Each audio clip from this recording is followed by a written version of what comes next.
રાજકોટમાં થયેલા TRP game zone અગ્નિકાંડને 2 વર્ષ પૂર્ણ થયા છે। 16 આરોપીમાંથી 2 આરોપીના મોત થયા છે। પીડિત પરિવારોની ડે ટુ ડે કેસ ચલાવવાની માગણી છે। પોસ્ટમોર્ટમ કરનારા 5 ડોક્ટરની જુબાની લેવાઈ છે। કેસ મોટો ચાલે તેવા આરોપીઓ કરી રહ્યા છે પ્રયાસ। તે ટીઆરપી ગેમ ઝોન અગ્નિકાંડનો કેસ પ્રથમ બોર્ડ પર આવ્યો છે। 2 વર્ષ થઈ ગયા છે આ ઘટનાને લઈને અને વહેલી તકે કેસ ચાલે અને આરોપીઓને સજા થાય, આખરી સજા થાય તેવું પણ પીડિતો ઈચ્છી રહ્યા છે। આ ટ્રાયલ ચલાવવામાં સ્પેશિયલ પીપી તરીકે Tushar Gokani, additional special PP તરીકે નીતેશ કથિરિયા અને ભોગ બનનાર પરિવાર વતી હું રોકાયેલો।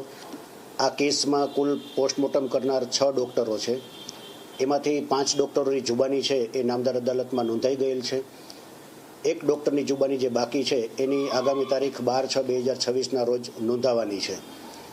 એ રીતે જોવામાં આવે તો 4 માનવ સર્જિત દુર્ઘટનાઓ છે એમાંથી સૌથી પહેલા ટીઆરપી અગ્નિકાંડની ટ્રાયલ છે એ શરૂ થઈ ગયેલ છે।